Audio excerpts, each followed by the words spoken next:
महादेव के कंठ का नाग, अहंकार से भक्ति तक की अमर यात्रा। कहते हैं जो भय का प्रतीक है वही महादेव के गले का आभूषण कैसे बना।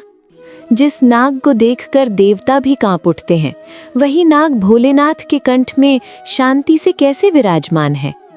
आज वायरल वॉल्ट पर हम आपको सुनाने जा रहे हैं एक ऐसी कथा जो सिर्फ नाग की नहीं, अहंकार, तपस्या, भक्ति और मोक्ष की है।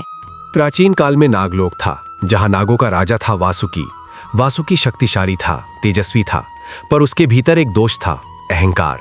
उसे लगता था मुझसे बड़ा कोई नहीं, मेरे विष से देवता भी डरते हैं।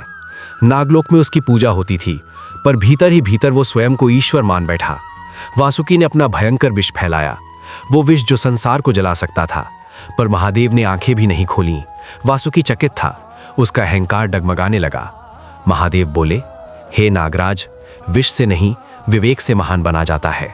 वासुकी ने पूरी शक्ति लगा दी, पर महादेव स्थिर।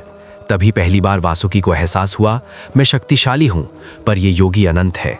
वासुकी झुक गया, उसकी आंखों से आंसू बहने लगे। महादेव के गले का नाग सिखाता है विष को भी नियंत्रित किया जा सकता है, अहंकार भी भक्ति बन सकता है। शक्ति तभी सुंदर है जब वो संयम में हो, इसलिए भोलेनाथ को कहते हैं नीलकंठ।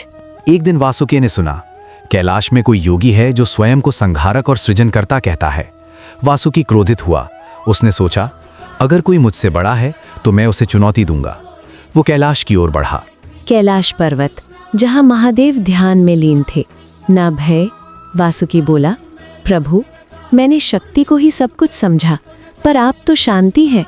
महादेव ने उसे उठाया, कहा, यदि सच में मुझे पाना है तो अहंकार को मेरे चरणों में छोड़ दे। वासुकी ने वर मांगा, प्रभु, मुझे अपने पास स्थान दीजिए ताकि मेरा जीवन सार्थक हो जाए। महादेव ने उसे अपने कंठ में स्थान दिया। तभी से नाग भय नहीं, संयम का प्रतीक बना। दोस्तों, ये कथा हमें बताती है कि जो झुक गया वही महादेव के कंठ का आभूषण बन गया। अगर आपको ऐसी गूढ़, पौराणिक और आत्मा को छू लेने वाली कथाएं पसंद हैं, तो वायरल वॉल्ट को ज़रूर फॉलो करें, क्योंकि यहाँ कथाएं सिर्फ सुनाई नहीं जाती, महसूस कराई जाती हैं। कैलाश पर्वत के चारों ओर मात्र हिमपात, सांस भी छोड़े तो जम जाती है। वहां मात्र महादेव थे जो ध्यान में लीन थे। ना भय, ना क्रोध, ना अहंकार। वासुकी ने फुफकार मारी, पूरा कैलाश गूंज उठा। देवगण भयभीत हो गए, पर महादेव मुस्कुरा रहे थे।